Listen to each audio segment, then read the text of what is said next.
because he is parked. He is just straight up. He is parked. The YouTubers missed it. So you just missed a whole lot of ding-dings, YouTubers. This is what I led. It's it right here. That's how we led. Just keep doing that over and over again. It's brutal. That bell, by the way, will give way. The bell gives way to the red panic button. That doesn't have a sound. Is that just a siren? Is the red is that what that is? Yeah, I guess so. But I mean, that would be for the beep beep, right? Yeah, it's. I can see the red button. I mean, sweet Jesus. So obviously problematic. Hey, guess what? Tonight, everybody. Tonight, Florida State's football schedule will be known. Yay! It's a holiday. If you go to Warchant TV tonight, don't go anywhere just yet. Stay right here with us. But if you go tonight, my cohort here, T. Lizzie, will be holding it down. I think Ira and Gene Williams will be joining him, and they'll talk about the schedule. I'm excited to see the schedule. Who isn't? I mean, you're always excited to see the order of these things. We know the end. We know the beginning. We don't know the middle eight. So let's find out those middle eight and what particular order, when the bye is, and all that good stuff. You start planning things out. It is almost a bit like a little bit of early, or in this case, late, I guess, Christmas present. You always get excited about these things. It used to be around Valentine's Day that this thing would come out, but they move it earlier and earlier into the calendar year, and I love that. So, you know, if you've got friends who are trying to schedule weddings, all right, you now know the weekend or weekends you can circle for the wedding, because you only get a couple. This year with the Duquesne game in the middle of August, it feels like. It's not the middle. It's the end. I know, yes. but you should get 2 bye weeks then, unless they have us playing multiple weekday games. Yeah, so we'll see. Yeah. But you potentially have 2 bye weeks in the throes of the regular football season. So for you and I, maybe a roadie to go catch a game of interest is now more palatable, because we always talk about doing that. Then when we get to the bye week in the season, we go, no, I just want to stay home.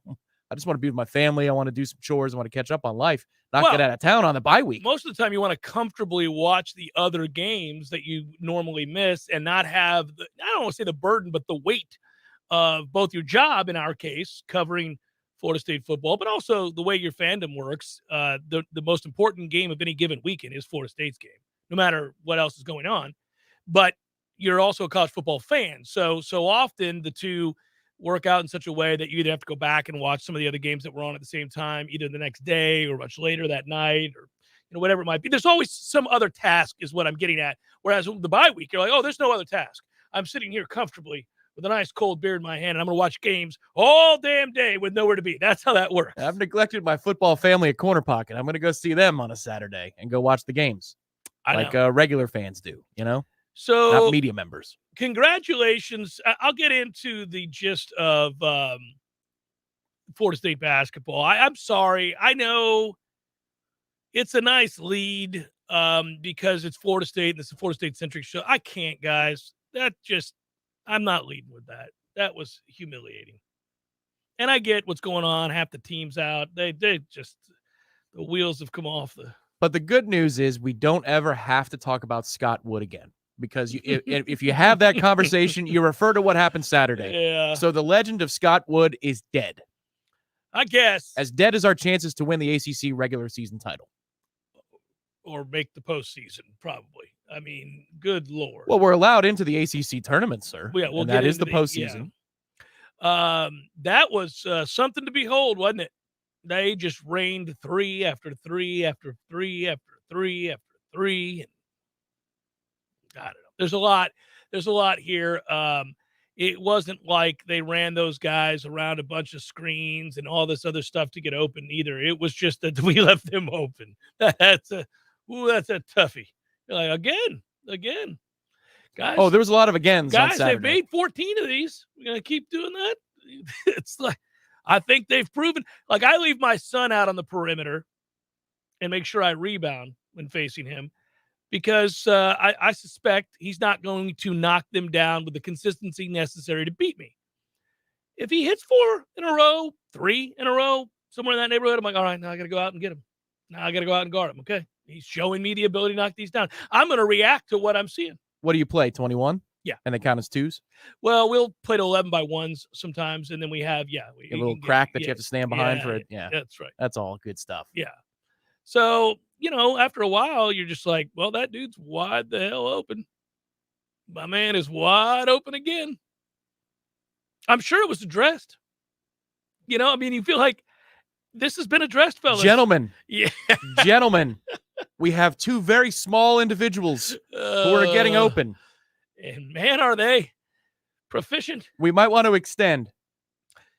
Third most ever made threes in the TLC double C behind the 20 we made against Maine in 2007. That was December of 2007. It was a great night. Poor Maine. I caught you. And then 19 made trays against Southern Miss in 2017. You remember that one? Oh, yeah. What a great day for the program. But it's the most by any team made in an ACC game played at the TLC double C. So not even the Dulkies day with North Carolina. Right. Previous record was 17. We made 17 against Clemson in February of 2017. We also, the Dulkies game, went berserk. He went 8 of 10 that day. Dulkies did himself against North Carolina, January 14th, 2012. Can you believe it's been that long? Wow. That was just before you called it quits at the AM dial. That's how long ago that was. That's a long Holy time smokes. ago. Virginia Tech not only broke a 6-game losing streak to the Noles, but it also snapped a 12-game losing streak at the TLC Double C dating back to 1991 when we were both in the Metro, the old Metro. My first year here. Oh. Not in radio, just in here. Yeah. So, not on Earth. This is the first day of your 30s. Oh, my goodness gracious. Congratulations. And you got to give congratulations to lots of people here. But I want to start with a congratulatory remark to the Cincinnati Bengals fans. I have a couple. I go back a long ways to where I was doing morning radio. And Bingle Tyler, I don't know if you're out there today or if you're in a coma from last night's celebration. Same thing with Eric Angel. Have you sobered up yet, Eric? Yeah. Where are you? Yeah. It's great. But I remember Bingle Tyler. I met him when he lived here in Tallahassee. He moved out to Colorado not long after we got to know each other, but he was just an avid listener, and he made me laugh because he was such a huge Bengals fan. And you don't meet a lot of them here.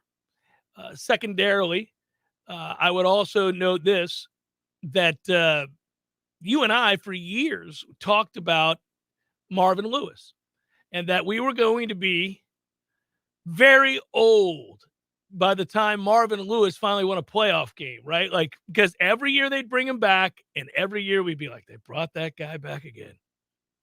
And then we would get into the argument, like, not argument with each other, but just the argument, almost rhetorical, with fellow football fans. What do you do? I mean, he makes the playoffs.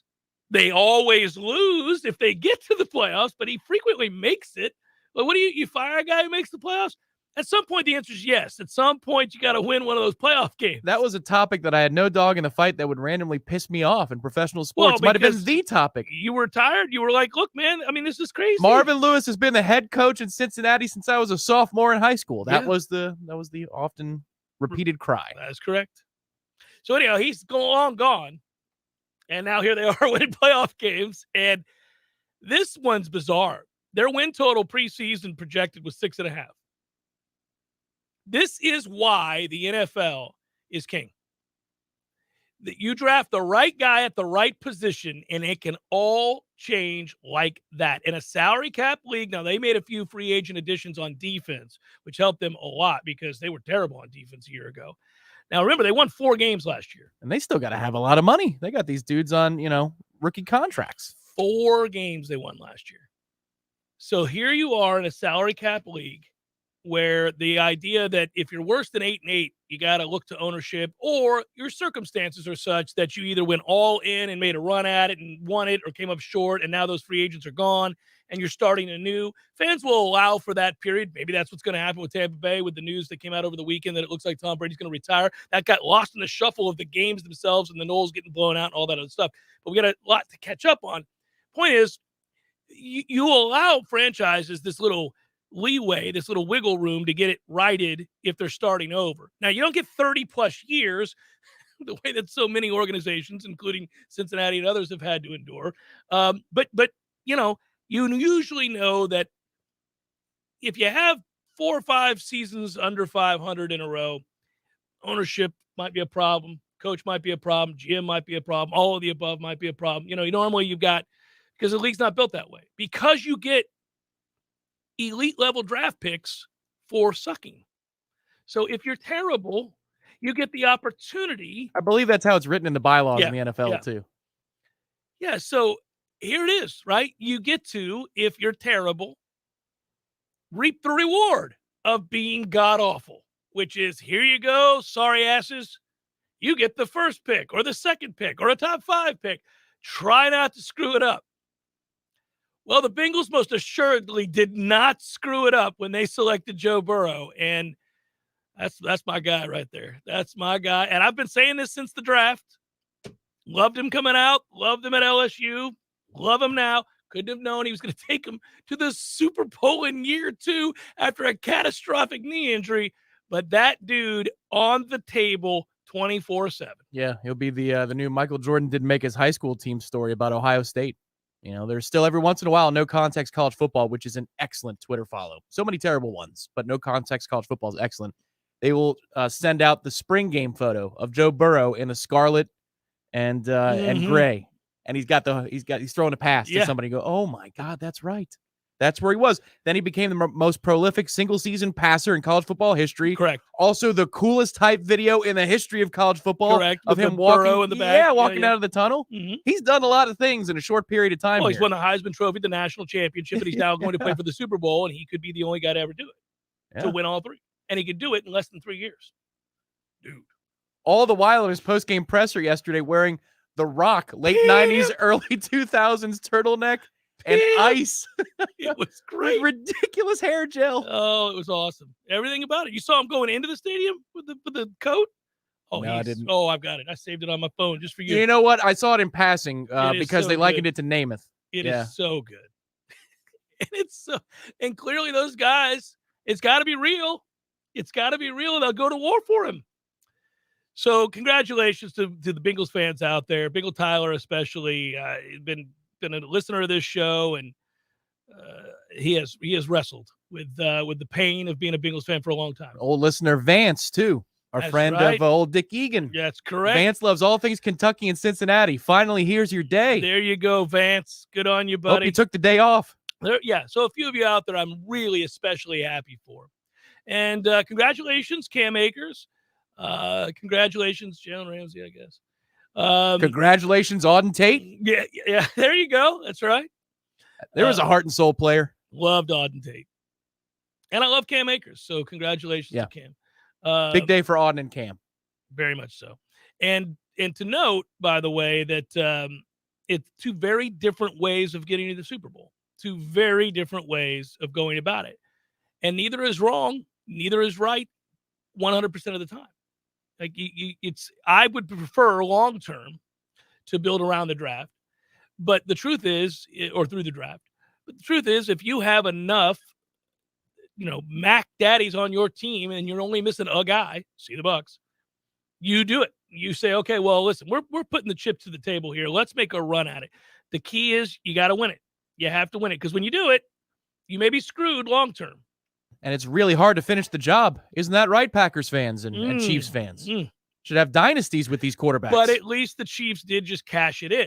So a couple of years ago, they cashed it in, right? And now this is a devastating loss. That's another discussion, because this loss can't happen. The way it happened is stunning. It's stunning. It's all-time great collapse, which is fun to document and have a discussion about, because that was something to behold. There's so many little things that you're like, well, that had to happen for that to happen, for that to happen, and it's all happening. This is great. Did you feel like Tyreek getting tackled inside the 5-yard line before halftime was going to matter? Because I wasn't sure it would. I thought it was going to matter if they got a stop to start the second half. And that's exactly what they did. And they got a bunch of them. But when they got the 3 and outs, and all that in the start of the second half, I'll tell you a play, underrated play. Flowers makes a tackle on a third down play to the right side for Cincinnati. It's a breakup of a pass, I believe, to Kelsey. Listen to you watching these Joe Burrow games with encyclopedic recall. Well, I was rooting hardcore for him. I think you were. I was. So when it's a third down play that they convert all the time because he just muscles people. There's nothing you can do with him. He's a freak. So he shows his body and gets the shoulder around. So now he's faced you. You can't really do anything but go through him. The throw's a little off, and Flowers makes a great play using his body to get over and get his hands without really draping him. When he stood up, the play itself is okay, good play. Not something you don't see every day, but just a good play.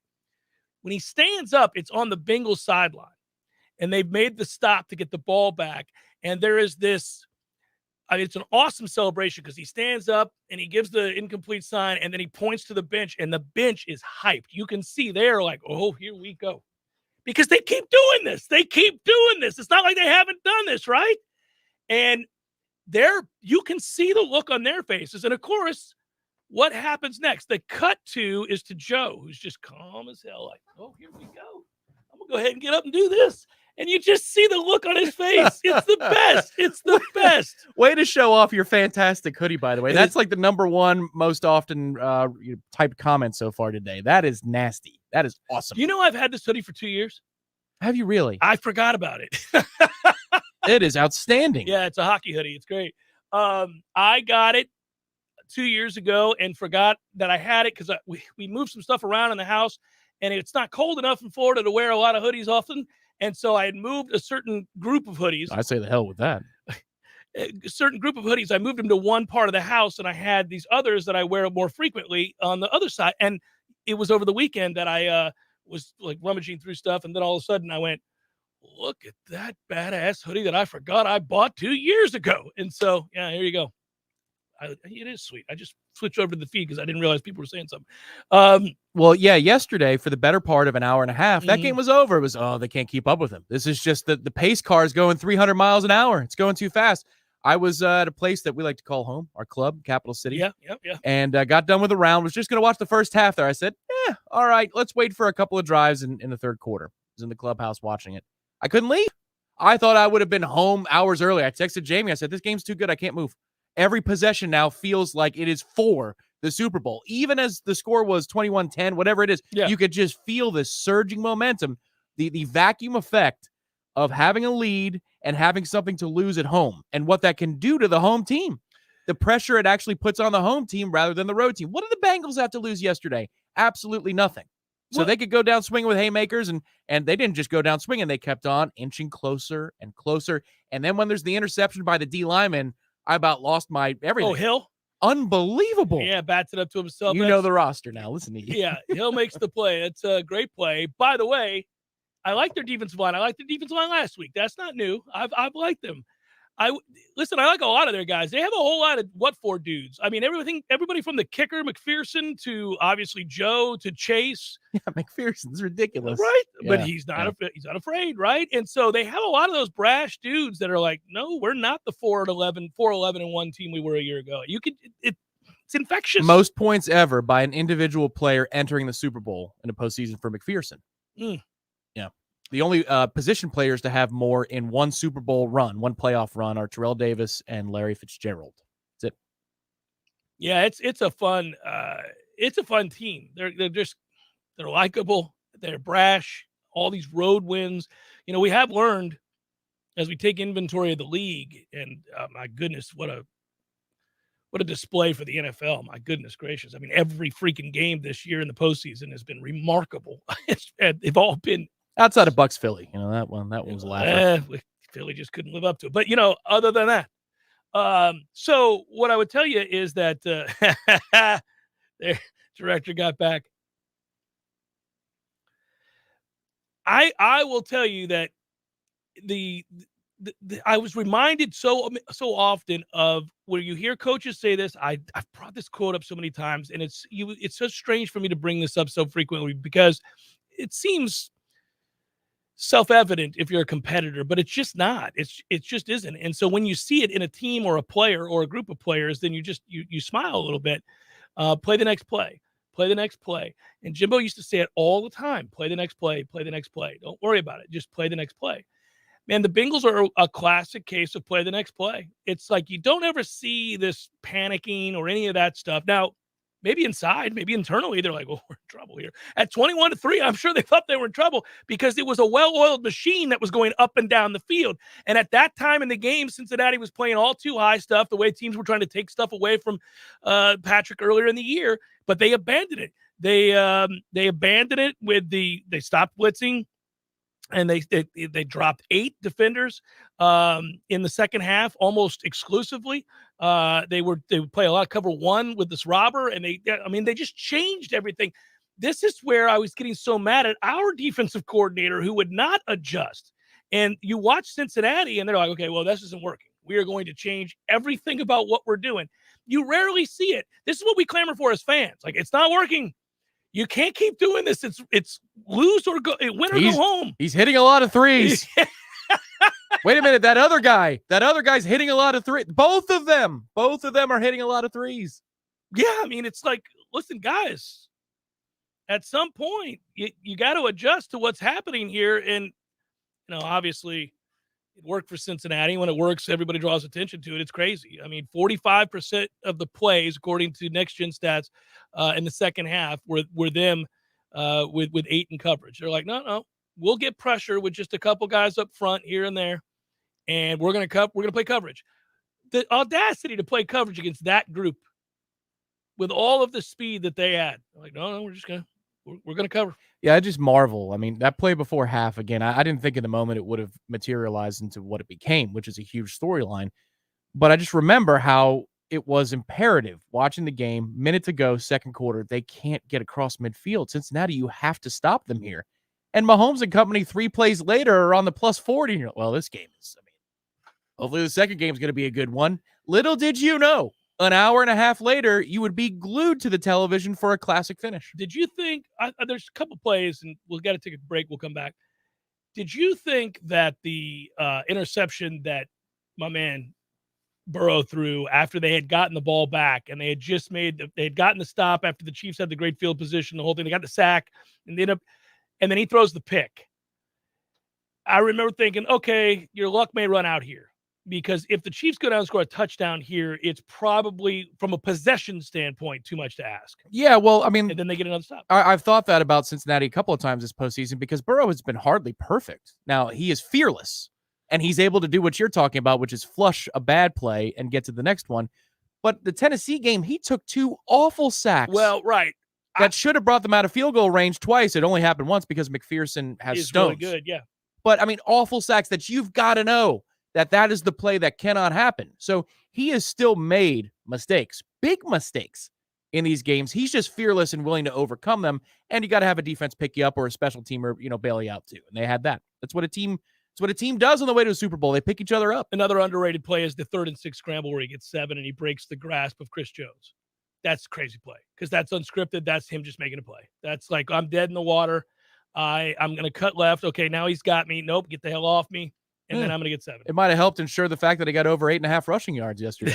I don't know who had that dog in the fight. I'm not sure. I won on Prize Picks with Jimmy G over 210.5, and I won with Odell Beckham over 50 yards. They keep underrated what Odell's going to do. He's become the old Odell. He's a freak. Well, he's drawing singles, too, because you got to pay so much attention to Cooper. He's killing it. We'll get to that game, too.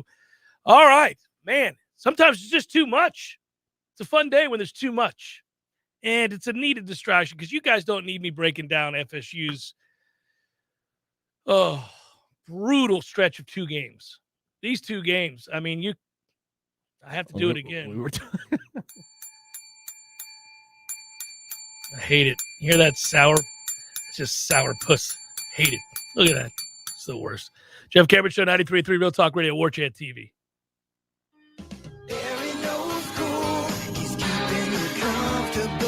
This is Kyle, Service Manager from Barano Heating and Air. Schedule an appointment from your mobile device to learn about our Total Comfort Service Program. With guaranteed same-day service, 15% off necessary repairs, and $25 berry bucks to use towards air filters and other products. Turn to the experts at Carrier and Barano Heating and Air. Any day, anytime, anywhere. Online at baranoac.com. Florida license CAC 1816-186. Diabetes, high blood pressure, anxiety meds, everyone's on them. If you're a 50-year-old male, maybe a bit beefy, or even with type 2 diabetes, $1 million of term insurance may only cost you about $200 a month. Affordable term life insurance is out there. Call Term Provider and speak with Big Lou at 800-481-1458. 800-481-1458 or visit biglou.com. Remember, Big Lou's like you. He's on meds too. Are you the parent of a 2 to 7-year-old?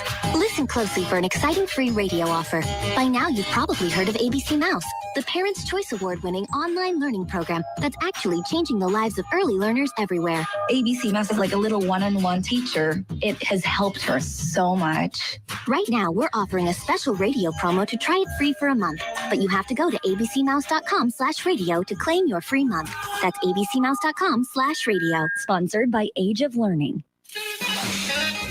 That is the smell of amazing barbecue from Highway 27 Grill and Barbecue.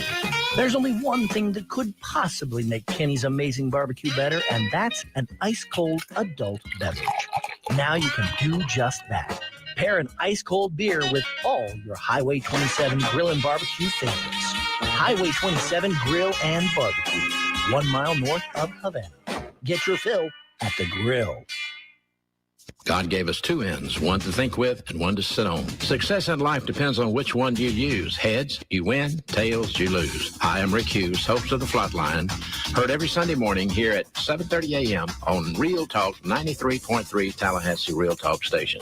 Come join me, 30 minutes of motivation, inspiration, and some education as I seek to reveal God's plan by teaching 10 unique problem-solving devices. Every Sunday morning, 7:30 a.m., 93.3 Real Talk Tallahassee.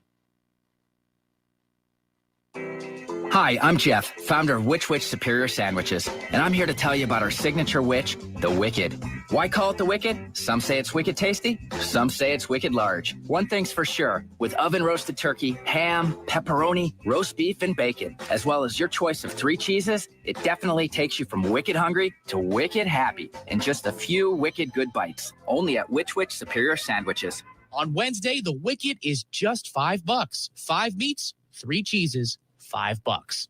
Your home is where your memories live, where you laugh and where you love. We understand the importance of the valuables under your roof, tangible and intangible alike. So no matter what's around the corner, we'll be there, offering you and your family the support that's made Florida Farm Bureau Insurance a trusted name for over 75 years. You deserve more.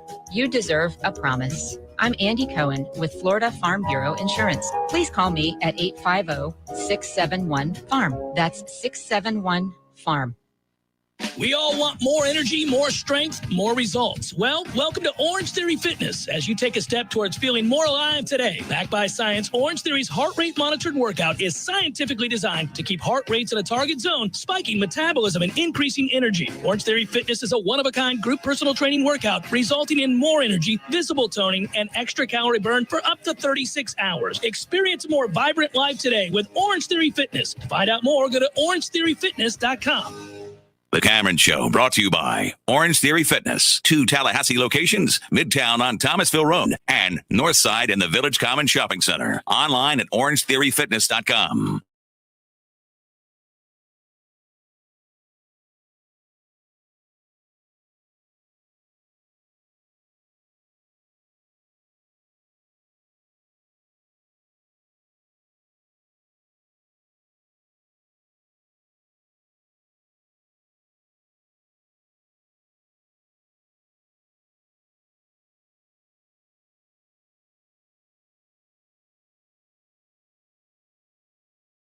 Probably. See that one person secure a profit.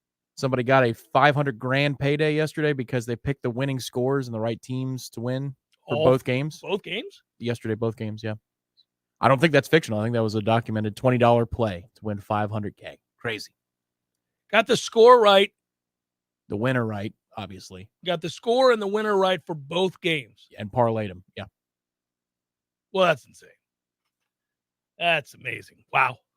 It's something. Yeah, so if you think about it again, their win total, Cincinnati's was at 6.5 before the year began.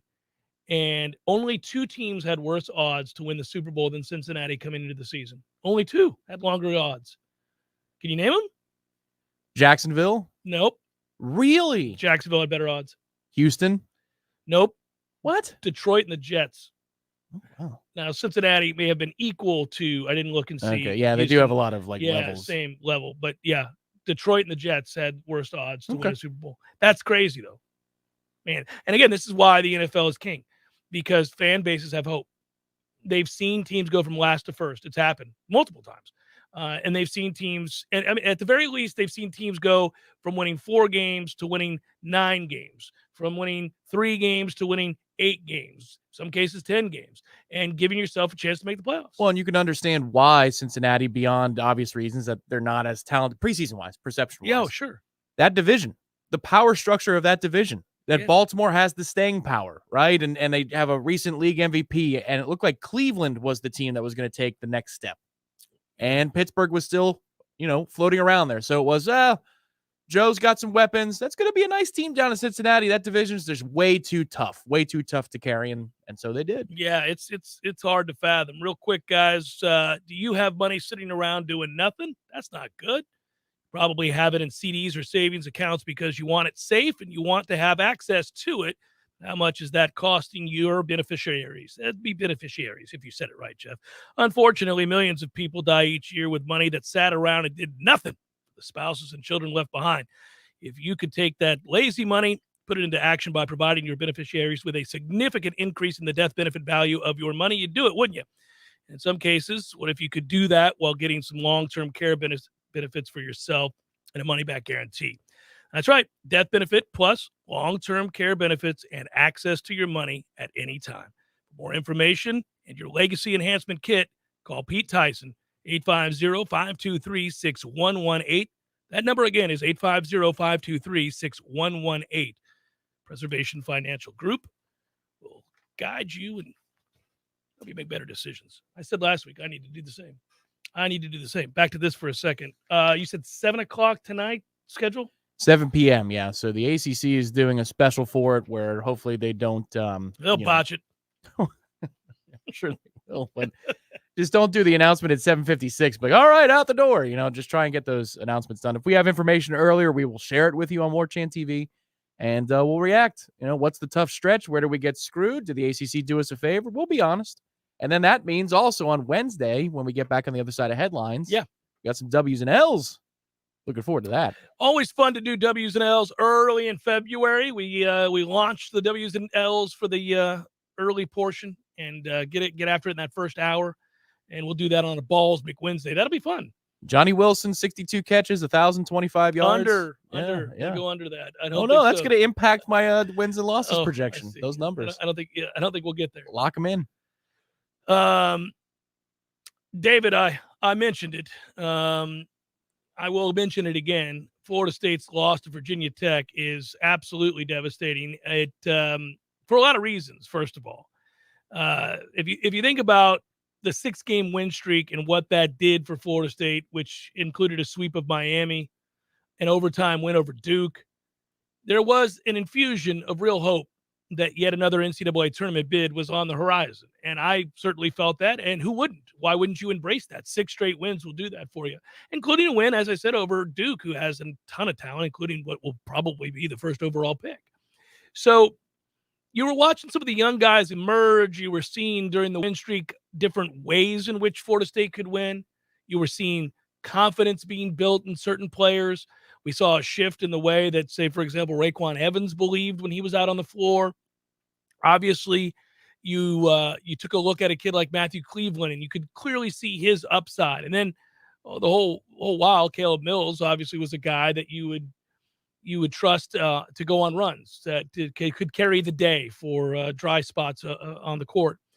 But now for Florida State, with these back-to-back losses, and they're humiliating losses because of the bottom dweller status of the two teams, Georgia Tech and Virginia Tech. It's one thing to say you had a hiccup along the way. Some guys were out. It's what are you going to do? It happens. It's a long season. But this feels more like a trend, and the other felt a little bit, or now the further it's in the rear view, feels a little lucky. And that you marry those two things, and Florida State's 13-7. They're 6-4 in the ACC. They're somewhere in the neighborhood of 80th in the net. they're basically, if you look at the remaining 10 regular season games, they kind of have to win 9, maybe 10. I mean, or 8 if one of them is on the road at Duke. It might score you a freebie. You got road games at Clemson, at Duke, at North Carolina, and at Virginia. You have home games against Wake and Notre Dame. Malik Osborne's gone for the year. Yeah. You have lingering issues with Caleb Mills. Right. Mills and Evans are listed as doubtful for Wednesday night. Leonard Hamilton has already said as much today. Yeah, I mean, it does feel an awful lot like you can call it a day. I mean, I'm not going to sugarcoat this. At 6-4 in the league with half your personnel out, and you just lost to the 2 worst teams in the league, I don't know how you project now, other than to say program toughness has been instilled, the ability to pick yourself up off the court time and again has been shown in previous years. The culture of Florida State's basketball program is probably the best of all of our sports teams. Consistently, guys are not only bought in, but are able to overcome whatever shortcomings or learning curve that they have. If there are problems off the court, they're dealt with. It is done quickly and privately behind closed doors. They don't air their dirty laundry. So everything about that culture is very healthy. You have to fall back on that and hope that it's enough to maybe surprise some folks and you gain a little confidence and you get some of your personnel back. Well, stop me if you heard this before, but the impotence of the ACC is holding Florida State back once again. And it happens to be in their favorite sport. Tough time to be an ACC fan. If you're a fan of the conference, like if that's your cup of tea where you wave the flag and you love the ACC, you're seeing disturbing trends. The strength of the ACC has always been basketball. Now, there have been outlier moments for football, but this basketball conference this year stinks. And Roy's gone and Mike's about to be gone. Oh, no. Gary Williams was 20 years ago. What are we going to do? Well, it's, again, if you're donning the ACC shirt on a daily basis, you're looking around. Swaffy's not walking through that door? You're looking around going, did Auburn really just pay their coach, Bruce Pearl, more than anybody makes in this car? Is this the kind of thing we're dealing with here? Now, even the one thing we could rely on is gone. Louisville's a mess. Yeah, that's a toughie. They were always a mess, but they could overcome that mess in basketball. Not anymore. 5 other games involving top ACC teams against those in the middle to the bottom of the standings. Duke broke a 60-all tie, used a late run, defeated Louisville at the Yum Center. And we know what's going on there with Louisville. Miami cruised past Georgia Tech, who obviously beat us, but Miami had no such problem with them. They won 73-62. Kane's still in first place. Notre Dame built a 15-point lead, held on for dear life, beat Virginia and South Bend. North Carolina hit 15 trays, by the way, against NC State en route to a 100-80 win at the Dean Dome.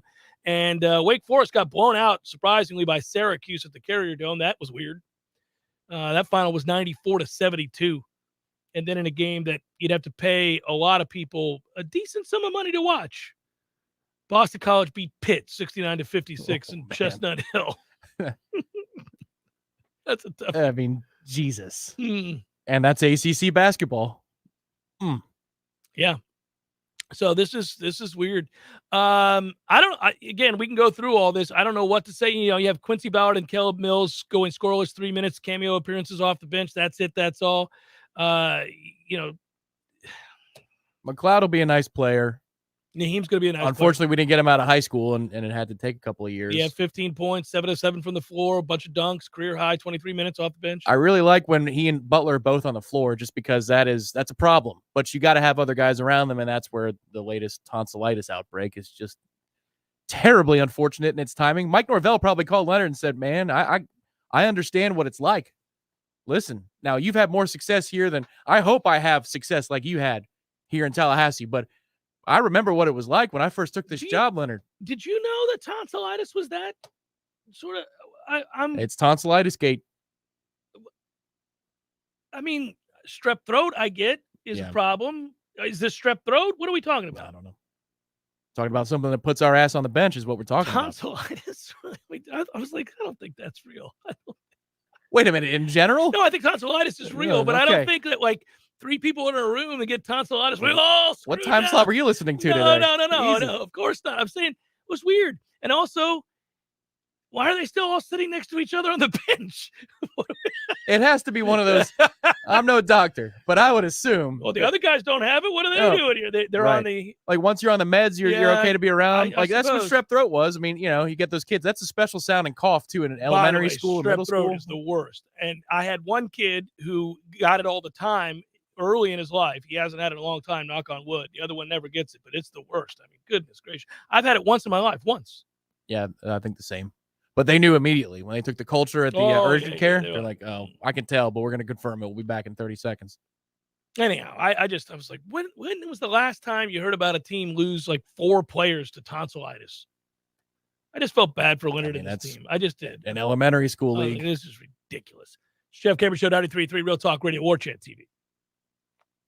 Local news now. 2 males are in custody following a shooting that led to the death of a male juvenile near Keith and Liberty Streets. The department says it arrested 2 suspects in connection to the shooting that happened after an illegal drug sale between the victim and suspects. 18-year-old Javante Williams and a 17-year-old were arrested in this case. The teen who died and Williams tried to rob the juvenile at gunpoint. The 17-year-old had a gun on him, shot the teen, then ran away. Officers arrived on scene moments later and located the victim suffering from a life-threatening gunshot wound. He was transported to a local hospital where he succumbed to his injuries. In Franklin County, a semi-truck crashed into a tree, overturning on its passenger side on Saturday on State Road 65 on Bloody Bluff Road. The driver was traveling north on State Road 65 and ended up driving off the road onto the east shoulder. The driver tried to get back on the road, but the rear of the truck collided with the tree. No injuries were reported, and the cause of what made the driver drive off the road remains unknown at this time. This is Rachel Anay with your Real Talk 93.3 local news update, brought to you by Macklemore Systems, Tallahassee's go-to Mac store. Check them out online at MacklemoreSystems.com. This is meteorologist Paul Trombley with your Real Talk 93.3 weather update. Partly cloudy skies this afternoon with highs around 68. Winds out of the west, 5 to 10 miles per hour. Lows dip down to about 41 tonight, mainly clear. Daytime highs approaching 68 tomorrow. Temperatures above average Wednesday and Thursday with highs from the low 70s to the mid 70s. Chance for scattered rain showers Thursday. This report is brought to you by the Lawn Johns. For all your landscaping and lawn care needs, visit thelawnjohns.com. Right now, 67. See Nice Tire and Auto Service at 4792 Bluntstown Highway today. The ASE trained technicians at Nice take the guesswork out of fixing your car. That's why wherever you see the Goodyear sign, you'll find what you want in tires and service. From preventative maintenance to a major overhaul and everything in between, you name it. Plus, Nice's services are backed by a nationwide limited warranty. Stop by Nice Tire and Auto Service. 4792 Bluntstown Highway, just west of Capitol Circle. If you weren't the owner of Gordo's and all those wonderful restaurants, Eddie, what would you be doing? I think I'd want to be I don't know what I'd want to be, a boat captain or a cowboy. You know how to use a lasso? No. You'd have to do that if you were a cowboy. Yeah, but I've never even been on a horse. It's not my place to be on a horse. I agree. And the horse thanks you. Gordo's, bringing the flavor and flair of Cuban food to Tallahassee since 1996. It's Congressman Michael Waltz on the Greg Tish Show. Good morning, Congressman. How are you doing? Hey, doing well. Again, just what you have to go through day in and day out. I don't know how you have hair left, or like Matty Rowe, just completely bald. Hey! Sorry. And the irony of it all, the progressives are the tail wagging the dog. This whole bipartisan White House is a joke. We're just watching them eat their own. The Greg Tish Show, Monday through Friday, 6 to 9 a.m., only on Real Talk 93.3. Jeff Cameron Show is a production of the Warchant.com.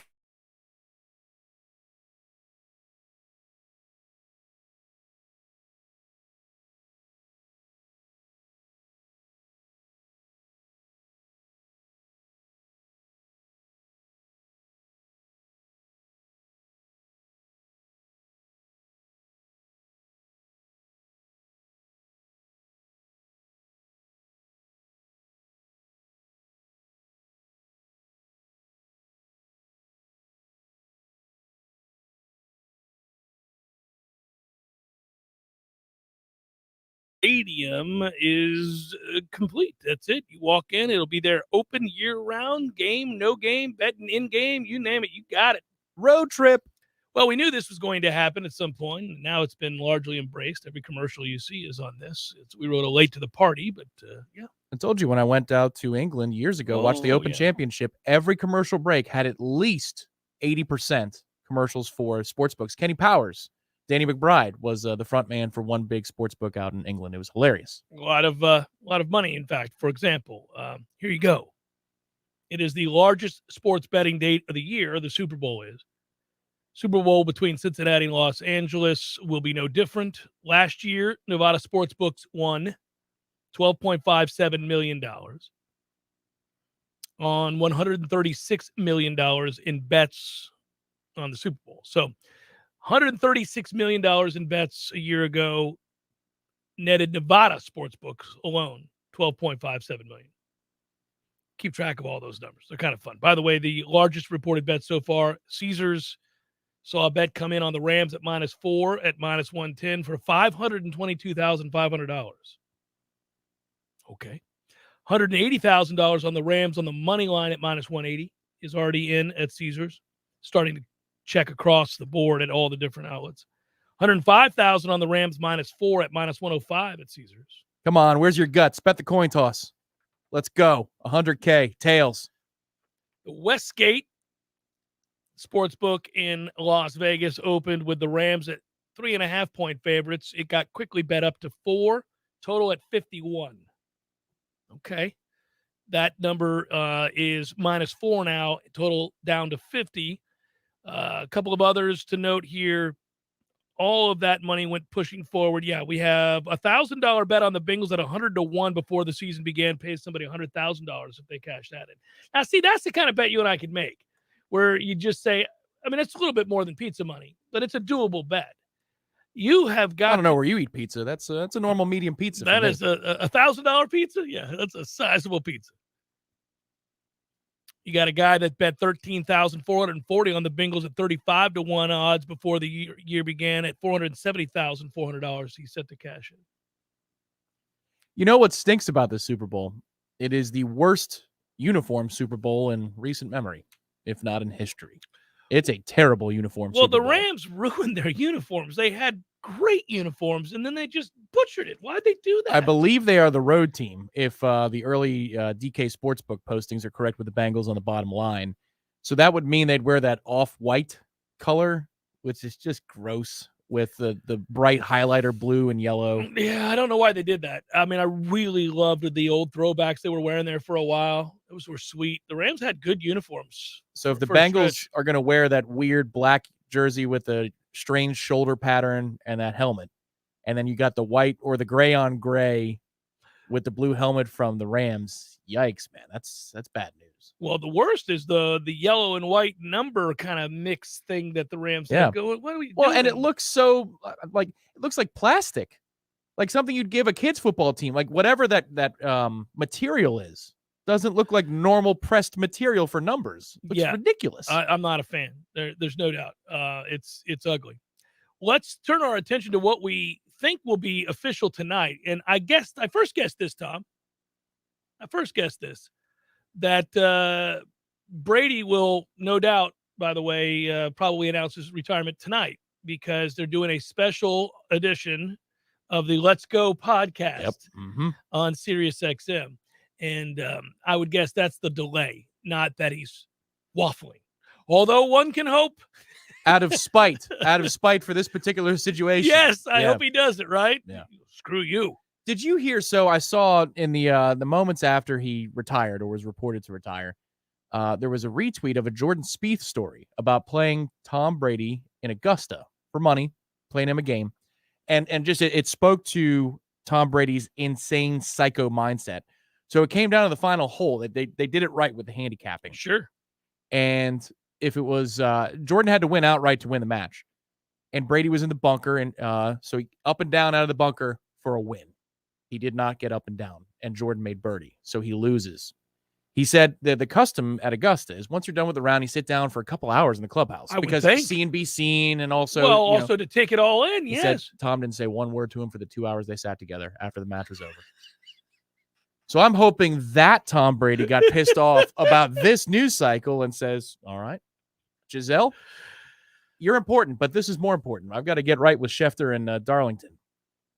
There are a lot of amazing numbers that will swirl around Tom Brady in the wake of his retirement. We've already got a chance to go over many of those over the weekend. All you had to do was indulge any number of thorough write-ups on the potential retiring of Tom Brady to be reminded of how unlikely a career like his really was and is. Even when compared to the other all-time greats, it dwarfs almost everybody who's ever played the game at any level. The greatest running back, the greatest receiver, the greatest linebacker. Like, his career it stands alone. It's one of one. And he came out of Michigan a doofus. A sixth-round pick, sure. Just a lanky dude with no discernible athletic gifts. And he had the will and just enough skill combined together to do what he did. Yeah, he's got a great football mind. I think we know that. I think the other thing is that there are a couple of things that are pointed out about a willingness to sacrifice for longer. And I think that's true of all of the all-time greats in anything. It's that, we say this about Nick Saban all the time, which is that, man, when are you going to call it a day? Well, clearly the championship isn't the thing for him. Clearly it's not. It's the anonymous mornings. It's hour number 2, forthcoming. Stay with Jeff Cameron Show, 93.3 Real Talk Radio, Warchant TV.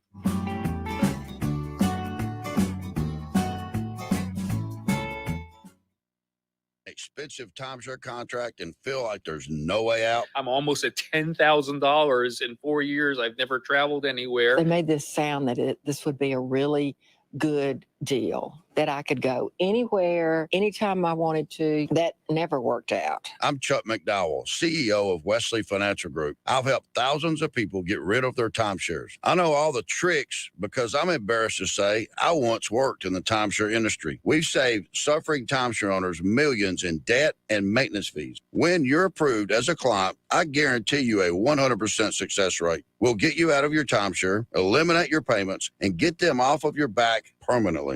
I honestly would recommend that you call Wesley Financial. They will help you. Call Wesley Financial Group now for your free information kit. If they can't get you out of your timeshare, you'll pay nothing. Call 800-600-9595. 800-600-9595. That's 800-600-9595.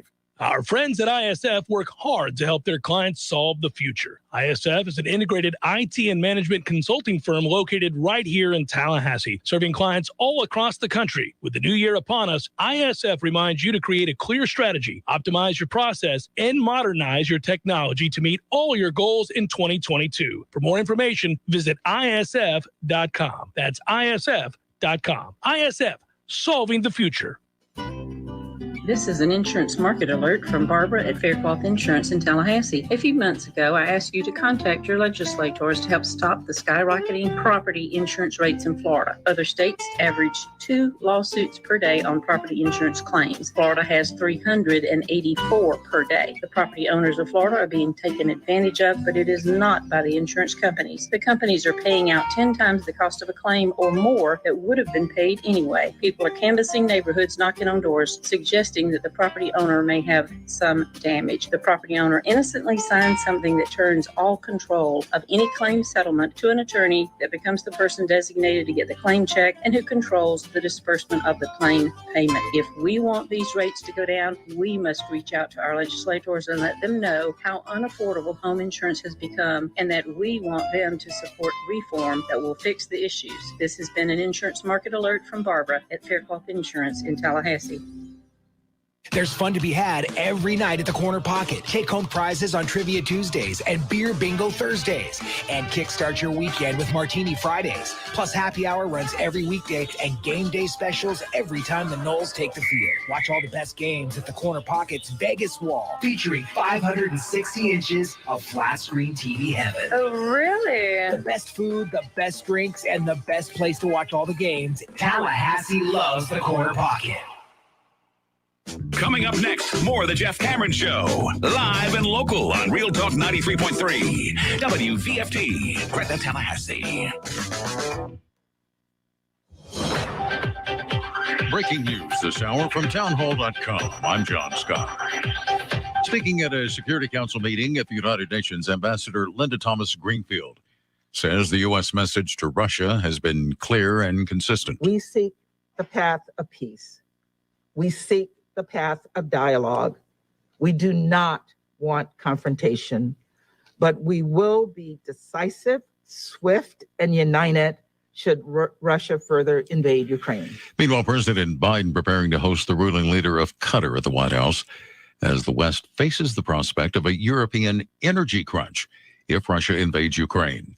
Qatar, one of the world's biggest natural gas suppliers, but it might only be able to offer limited assistance if Russia disrupts the flow of energy supplies to Europe.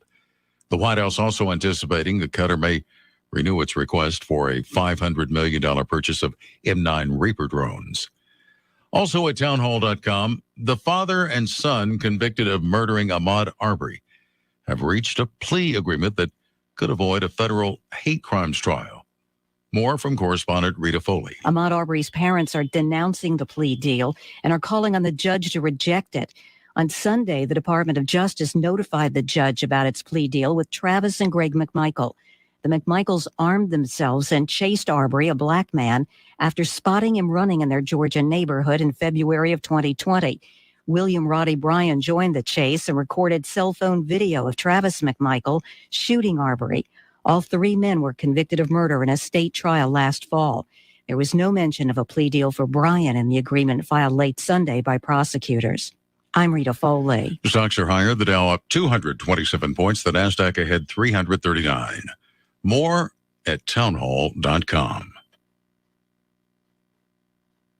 So I invested in one of those fancy new exercise bikes. Without a doubt, a very special tool to help me get healthier. The problem is 3 days go by, then 4, and I've done nothing. And then it's night 5, and I'm sitting at the kitchen table, and I look down at myself, and I can't help but just laugh. Because there I am, wearing the exercise t-shirt that came with the bike, and I'm eating 2 corn dogs. I think we'd all agree the special tool only matters if we use it to our benefit.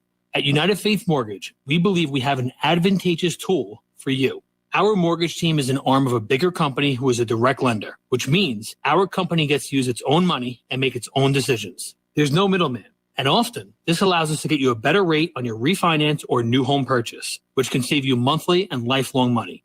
We are United Faith Mortgage. United Faith Mortgage is a DBA of United Mortgage Corp. 25 Middle Park Road, Melville, New York. Licensed mortgage banker. For all licensing information, go to nmlsconsumeraccess.org. Corporate NMLS number 1330. Equal housing lender. Licensed in Alaska, Hawaii, Georgia, Massachusetts, North Dakota, South Dakota, or Utah. You can save hundreds of dollars on your property taxes. Did you buy a home in Leon County last year? Then you may qualify for homestead exemption. Need to file? It's easy. Visit leonpa.org and click e-file. Mail your application or come by our office on South Calhoun Street. We'll be open extended hours for filing. The deadline to save on your property taxes is March 1st. Visit leonpa.org or call 850-606-6200. We all want more energy, more strength, more results. Well, welcome to Orange Theory Fitness as you take a step towards feeling more alive today. Backed by science, Orange Theory's heart rate monitored workout is scientifically designed to keep heart rates in a target zone, spiking metabolism and increasing energy. Orange Theory Fitness is a one-of-a-kind group personal training workout resulting in more energy, visible toning, and extra calorie burn for up to 36 hours. Experience a more vibrant life today with Orange Theory Fitness. To find out more, go to orangetheoryfitness.com.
Well, unfortunately, elicited this. There you go. Bell.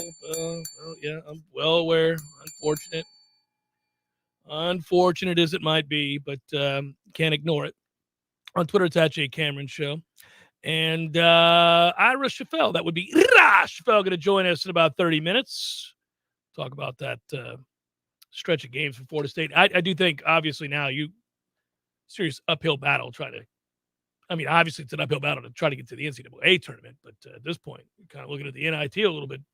John decide. Yeah, unfortunately, now that I've committed almost a year now to, it's a thing called marriage, and it happens right around the NCAA tournament.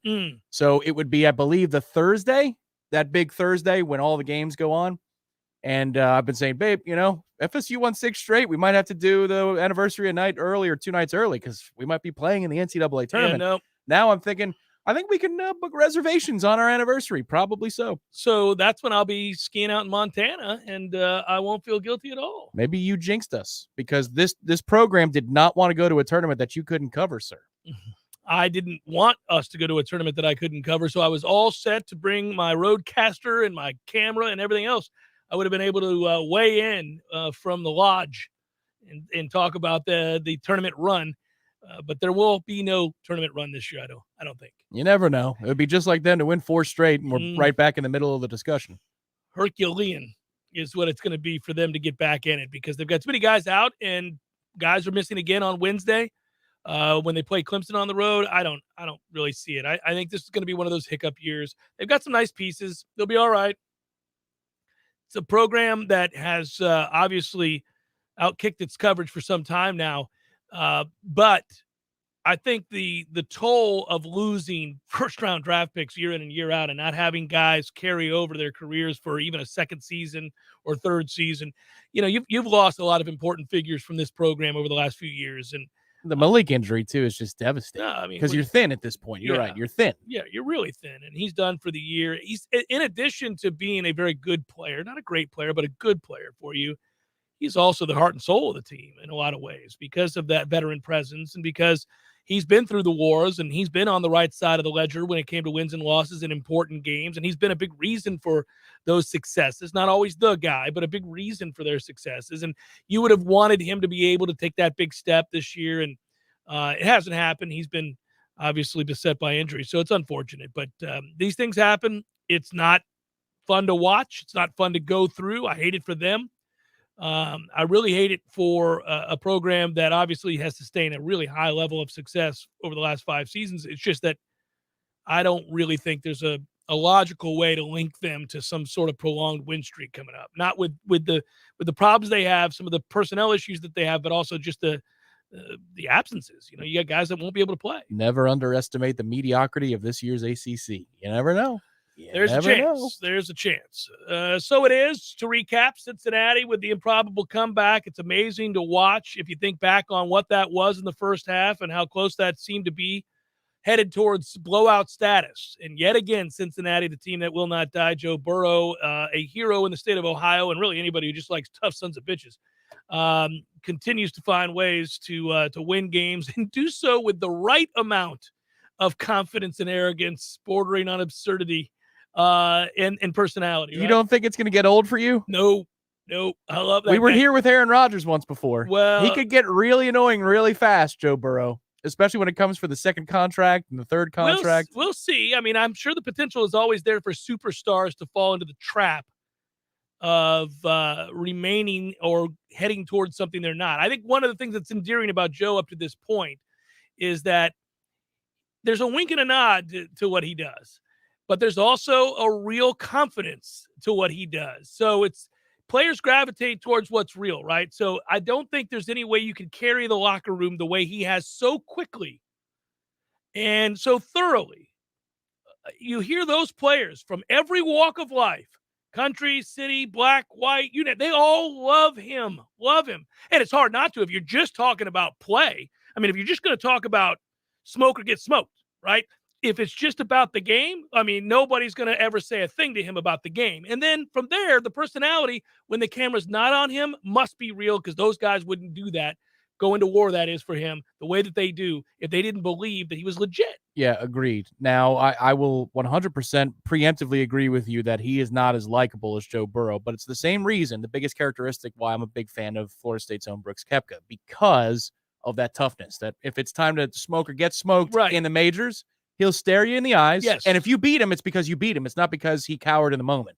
No, he's going to stand tall. That is a very admirable quality. There, some of the all-time greats. This is cool for us as fans. Okay, so think about what we're bookending here. If you think about Tom Brady, he's probably stepping aside tonight officially, right? We think on his podcast. Brought to you by Morton Steakhouse on Get Up or whatever it is. Let's Go. Let's Go. It's the Let's Go podcast. I have to do a read every Driven by BMW. Every Wednesday night, I have to do a Let's Go read live for the Beyond the Tips program that I do on SiriusXM. And it's funny when they send that to you because they're very specific about what you say and how you say it and produce it and all that. Is it Morton Steakhouse still? Because they did the interview at halftime on Westwood One. At some point, Tom and Jim Gray said, "Wait a minute, we could do this on our own. Yeah. Why do we have to do a halftime interview? Yeah, let's get Larry Fitz." Yeah, they're doing now. It's the you see him all the time. It's the Let's Go. It's the car rental place. Carvana? No, who is that? What he advertises? We always see him. He goes, you go straight to he's big on Subway these days too. So anyhow, I'm sure it's time for the fresh moment with Tom Brady tonight. All right. So if we assume that that's what's happening, that he's going to go ahead and call it a day, and then you're always looking for the next great superstar. You're not looking, and now nobody's going to catch. It doesn't appear anytime soon. By the way, Patrick Mahomes had a chance to win if he had gone on to win this year, his second Super Bowl at the same age that Tom Brady won his second Super Bowl, and he would have been able to cash in at that point with not just the championship rings, plural, but the resume to go with all of the AFC championship game appearances, Super Bowl appearances, and all of those things. More talent. Yeah. So it's crazy to think about that's how hard it is because things like this happen, right? I mean, he slipped and there you go. And that was a god awful second half. Did you hear, and I talked about this last hour, but that final play before halftime with Tyreek being tackled in bounds, that was never a read on the play? He had one read, middle of the field. If it's not there, throw it through the back of the end zone. So it's an RPO, and that's Kelsey in the middle of the field you're referencing. Yep. And then obviously Hill comes all the way across. I think the thought was that his speed would be able to outflank Eli Apple, who had to run clear across the field to chase him. That's a hell of a play by Apple and the other guy to be right there to make the play. It's also hubris and arrogance and all of that because they had no timeout. And here's what listen, in that moment, Andy Reid wanted to send out the field goal unit. Great reporting by Tracy Wolfson or whatever the hell her name is. And I'm not being rude. I just can't remember her name. But anyhow. You nailed it. Tracy Wolfson without the extra son. Yeah. Okay. Yeah. So Tracy Wolfson, she's there to hear him say to him, let us run a play. So he trusts, and I get it. You trust Patrick Mahomes. But here's the damning scenario with all of that. Not only do you not get points because it's a slow developing play and he throws to the flat and he never has, he throws it behind him, first of all, so he has no chance. But then secondly, I don't understand how you don't understand the situation. It's just weird to me, a player as top flight as he is. He turns and tries to call timeout to the official after the tackle. Like, you have no timeouts. That's why your coach wanted to kick the field goal. You have no timeouts. But he didn't know that. And he's got the internal clock of kitchen. Like, what are we doing with that? I mean, you have 5 seconds. How long do you think that took? Yeah, one read out of the back of the end zone is a simple move. But yeah, I guess he thought he had a timeout. No, it's just crazy. The GOAT forgot the downs in Chicago in a regular year, season game, not in a playoff game with a chance to go to the Super Bowl. This is true. That's crazy. So that said, that was just kind of interesting. But we're always looking for the next guy, and a lot of times it is beyond the physical, right? So certainly with Joe Brady, I mean, there are more. Or Joe Burrow, Joe Brady, listen to me. Certainly with Joe Burrow, there are more talented quarterbacks throughout the league. I mean, he's a talented player, but he's not uniquely gifted. So there's all that other stuff, and you see that. And that's kind of, you're describing Tom Brady. I'm not saying he's going to do what Tom Brady did because nobody ever has, and probably in our lifetime, likely nobody ever will. But you're going to have all those other things. And there's that, I mean, times 10. Well, yeah, if you're trying to make an argument for Joe to threaten 5 Super Bowls or something, it's because he would steal this one. This would be outright stealing. With that roster comprised the way it is, sure, with that offensive line comprised the way it is, big time, that does not make it through a gauntlet of the NFL playoffs. Especially they started in Super Wildcard Weekend, didn't they? So to make it all the way through, they didn't have a bye. So yeah, that's right. There's only one bye per league. To make it all the way through with that offensive line, you're ahead of schedule, and you've got one in your back pocket. And that division looks to be crumbling. Pittsburgh certainly has. Cleveland's a mess. They got to figure out quarterback. Baltimore might be there with you, but then it's a 2-horse race every year.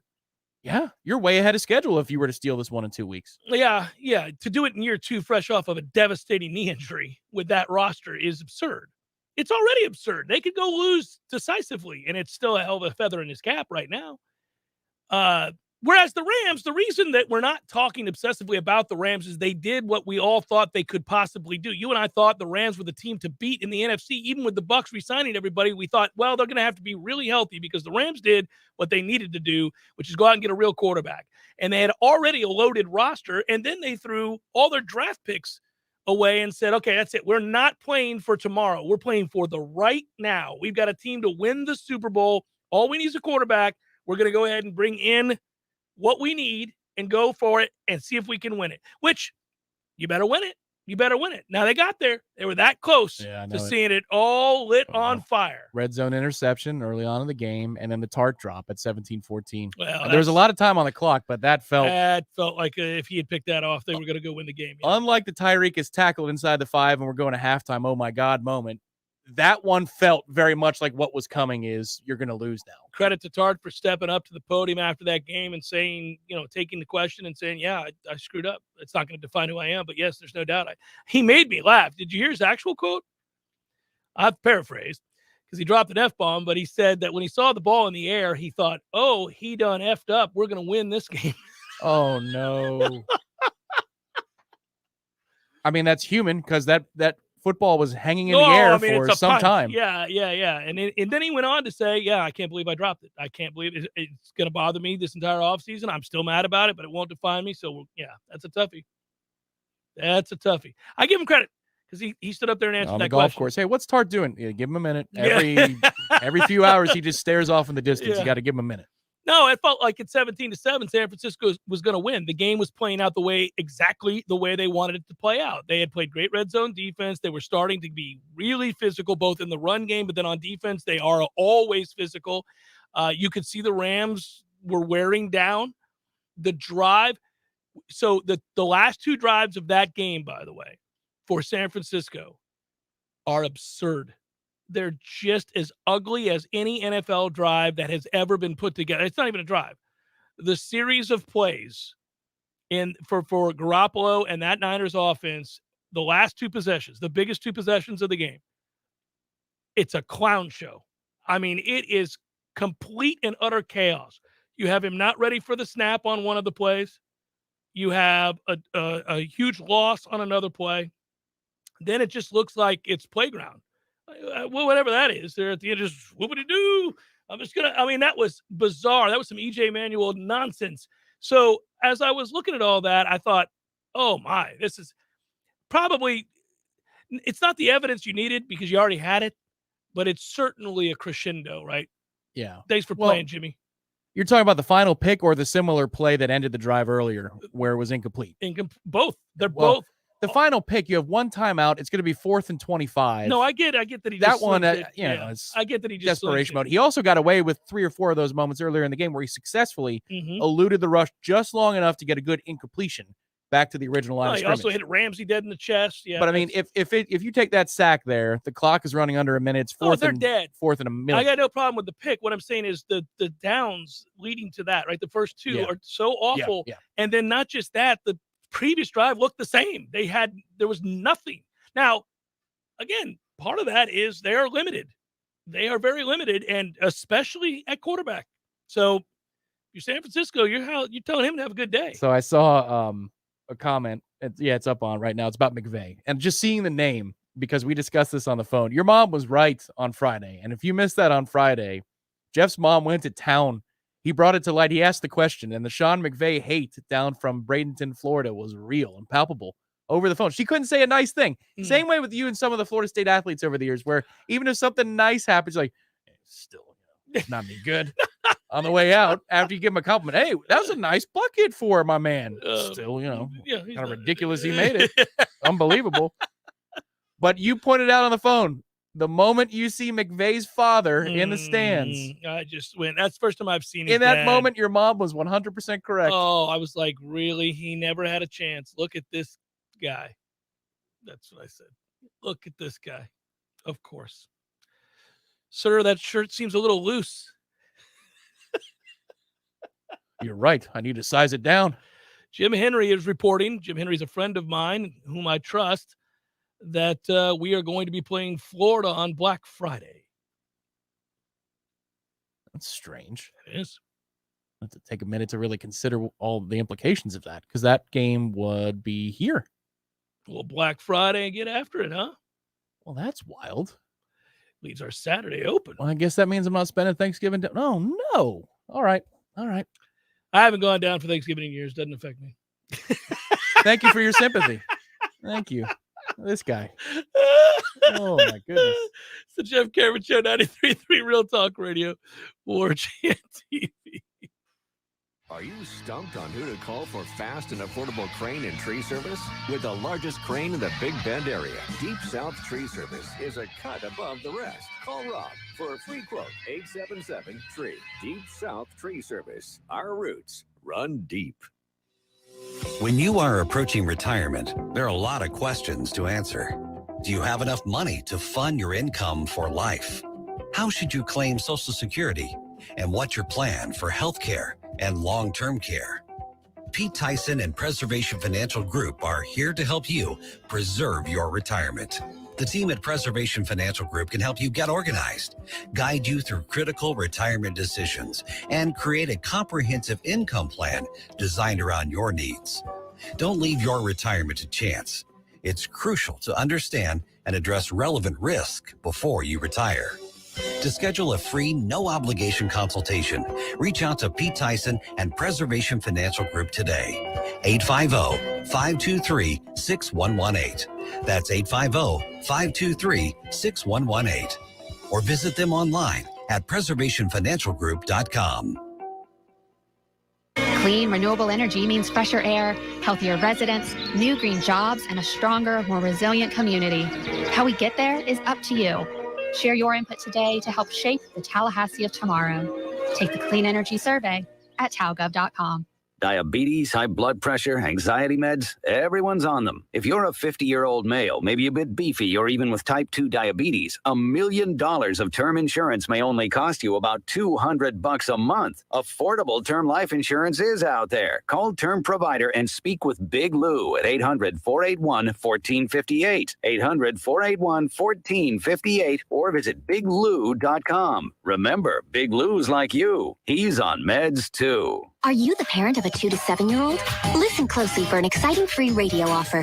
By now, you've probably heard of ABC Mouse, the Parents' Choice Award-winning online learning program that's actually changing the lives of early learners everywhere. ABC Mouse is like a little one-on-one teacher. It has helped her so much.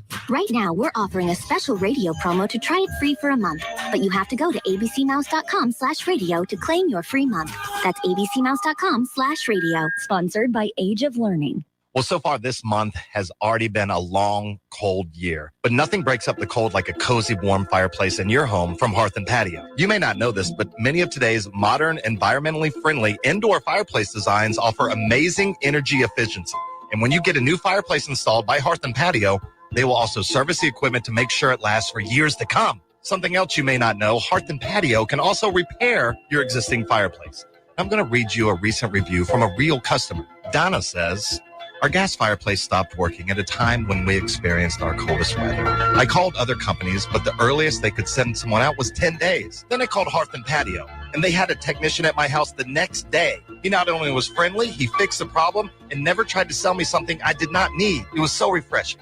I would not hesitate to call Hearth and Patio again. So the moral of the story is, when you need a fireplace repaired, replaced, or installed, just call Hearth and Patio at 727-4282 or find them online at hearthpatiotallahassee.com.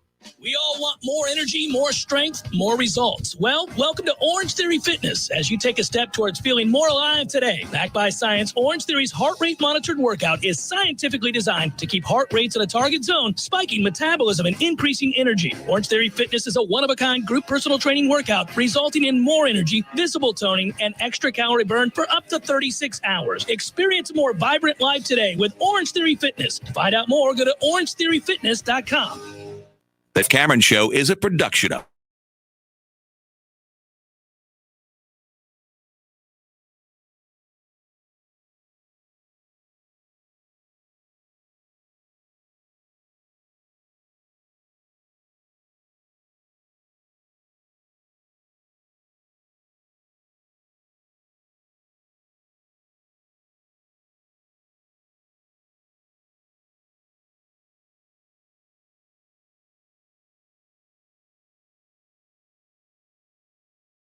Thank yous. One's to Troy. Thank you, Troy. We really appreciate you very much. Appreciate you listening to the show. Appreciate the kind words and appreciate your donation to help us continue to do what we do. And hey, Tyler, good to see you, man. Congratulations. Houday is right. And your patience and loyalty for your beloved Cincinnati Bengals. That's Bengal Tyler. So That's awesome. Yeah. I saw that Eric finally signed on. Don't know if he's sobered up yet, but he said he's going to go out to LA. You should, Bengals fans. Any of you that can afford it, get out there and go. Yeah. You never know. It's true. You don't. You should take the opportunity to go. A friend of mine who big music guy who comes on this show to talk baseball. Matthew always has a tweet that says, make sure you always go to the show. If you're in doubt, go to the show. And that has a larger meaning, obviously, and I think that's accurate. If your team goes and plays for a national title in football, go to the game. If your team is playing for the Super Bowl, if you can go to the game. I couldn't afford World Series tickets in 15 for the Mets. It's a regret. I had World Series tickets through the lottery in 06 and had to cancel them because of Paul Beltran leaving the bat on his shoulder. Man, doesn't hurt at all. That's down the heart. 83 and nothing on it. 83 nothing on it. Robbie Cano's dad threw that to Robbie Cano in a home run derby near you. Belt high, Oh, my and God. yeah, that was something to behold. I am crossing my fingers on the subject of baseball. You know that tomorrow starts February, the never-ending month of January finally concludes as of tonight. How did dry January treat you? Well, I wasn't dry, but I will tell you that January is impossible. Every year I bitch about January because I forget how long it is. It's weird how long it takes January to finish. But that said, normally I get giddy around February because I know that at the end of February, spring training games actually start and they're going to butcher it. Yeah, they probably will. I ran into David Ross over the weekend. And of course, it's. I don't want to always be the guy that does what you would do if you run into the manager of the Cubs that you're friends with. But I wanted to say, what are your thoughts, man? But he was eating with his family, and I was walking in to get food to go. And so anyhow, I was. You didn't pull up a chair? Well, I walked over and said hello, and then I was like, all right, before I leave, are we going to play baseball? He's like, I think we will. He's like, he goes, us and the owners, when the money starts getting affected, we figure out a way. I was like, well, no, not always. No, the history suggests you don't always figure out a way. Most leagues do. Baseball, however, does not always figure out a way. Ooh, is that a breakfast potato? Ooh, thank you, David. They're delicious, aren't they? Anyhow, amazing. Yeah, we'll see. I'm just nervous about it. I'm very, very nervous about it. Because, damn it, man, I love it when we start getting into spring training. Love it. So, yes, Sage, we mentioned it. I don't know the reason why, but I tell you who does. Our own Ira Shafel, Warchant.com, who will join us in a segment. We'll ask him about why Florida State and Florida has been moved to Black Friday. I'm looking forward to it. Before we get there, business owners, stop putting off a roof renovation because it's too expensive, quote unquote.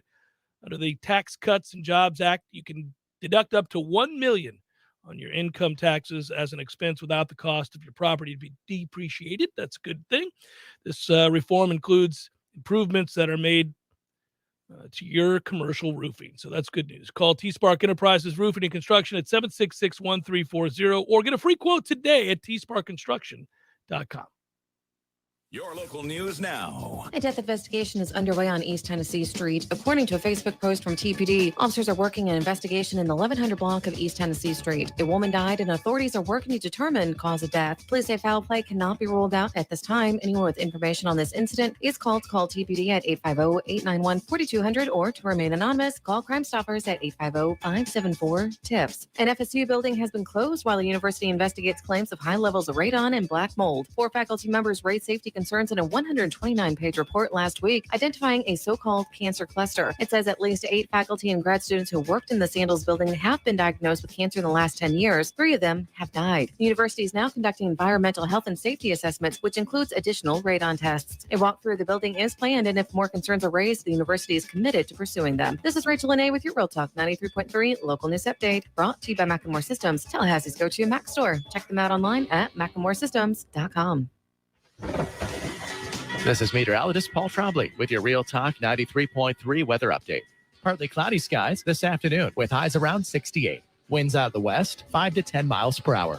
Lows dip down to about 41 tonight, mainly clear. Daytime highs approaching 68 tomorrow. Temperatures above average Wednesday and Thursday with highs from the low 70s to the mid 70s. Chance for scattered rain showers Thursday. This report is brought to you by the Lawn Johns. For all your landscaping and lawn care needs, visit thelawnjohns.com. Right now, 68. Highway 27 Grill and Barbecue just north of Havana have become your destination for the best food either side of the state line. But what if you want fresh seafood? Say no more. Kenny and the crew have got you covered with seafood so fresh, the only way you'll get it fresher is if you grow a set of gills. Highway 27 Grill and Barbecue, 1 mile north of the last light in Havana. Highway 27 Grill and Barbecue, open 7 days a week. Get your fill at the grill. If you weren't the owner of Gordo's and all those wonderful restaurants, Eddie, what would you be doing? You know, I think I'd want to be I don't know what I'd want to be, a boat captain or a cowboy. You know how to use a lasso? No. You'd have to do that if you were a cowboy. Yeah, but I've never even been on a horse. It's not my place to be on a horse. I agree. And the horse thanks you. Gordo's, bringing the flavor and flair of Cuban food to Tallahassee since 1996. Here's what you missed on the Greg Tish Show. A woman only identified as Mrs. Wong posted on Chinese social media she had gotten locked down after a first blind date. She discovered that their date's community had gone into swift lockdown after visiting his house for a meal. This absolutely has to become a romantic comedy. Lockdown Love. He was looking for Mrs. Right, but he found Mrs. Wong. Lockdown. Starring Matthew McConaughey. All right. The Greg Tish Show, Monday through Friday, 6 to 9 a.m., only on Real Talk 93.3.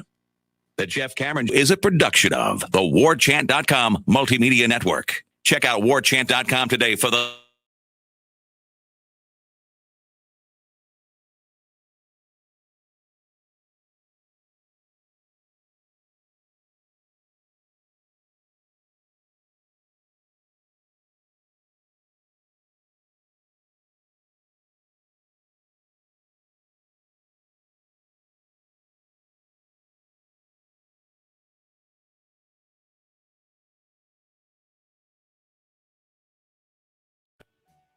Let's bring him in, my man, Ira Shafel, speaking of Warchant.com, my cohort there. And Ira, let's get to the first thing. I know tonight we'll all be tuned in to Warchant.com on Warchant TV to watch you and Gene Williams and Tom Lang talk about the schedule. Looking forward to that. And then there was some news earlier today. We find out that Florida State will be taking on Florida. There's a story our own Corey Clark wrote on Warchant.com about that. Friday night after Thanksgiving this fall. So Black Friday, Florida State, Florida. What's the reasoning behind that? I mean, I think the friends at ESPN would prefer it. Yeah. Yeah. Generally, that's how that works. I mean, I think it's a combination of things. I mean, I think the big thing is, every school has to kind of take on some of these Thursday and Friday inventory games, and Florida State hasn't had one the last couple of years. So I think they were due, but then also, I think that, that there's a positive to it that people may not pick up on right away, but, the recruiting obviously gets hot and heavy right after the end of the regular season for coaches to get out. And if you play on that Friday night, you can get on the road on Saturday, whereas other coaches have to wait till Sunday. So I don't know that that's going to mean a difference in signing somebody or not. But I think that's one little thing that I think might have the coaching staff excited is that they can get on the road that Saturday and do some recruiting. Anything you're excited about tonight specifically, I suppose, in regards to the schedule? And, of course, again, another reminder for everybody I just mentioned, it's 7 o'clock. Tune into Warchant TV, and you can hear Ira and Tom and Gene talk about the schedule. Anything that you're interested in seeing, or what are you most interested in seeing, I guess I should ask? Yeah, probably the bye week situation. I mean, I think is probably the biggest thing. I mean, you know who you're going to play, and some of them are already fixed in terms of the beginning of the season and the end of the season. So really, I think that's the biggest thing. I don't think, every once in a while, something's a really difficult situation where you have, 4 or 5, straight really tough games or some rough patch. But I think we talked about last week on the headlines, last year's schedule, the prevailing wisdom was that the first month was easy and the last half was hard. Right. To be the exact opposite. So to me, the bye week's the biggest thing. Just making sure you don't get in too tough a situation. There was one year where Florida State played like 9 straight weeks without a bye or something like that, and those are always a nightmare. All right, so I asked all of that in order to avoid talking about 85-72 and the predicament the basketball team finds themselves in, and it is quite the predicament. I guess the latest information on the relative health of this team, I think Coach Hamilton noted that some guys are going to be out for this Clemson game on Wednesday night, and we're up against it at 13-7 on the season. Well, he said Raekwon Evans is doubtful, and Caleb Mills is doubtful. I mean, I would guess Caleb Mills will be able to play. You would like to think he would. He missed most of last Wednesday's game, and then he missed most of this weekend's game.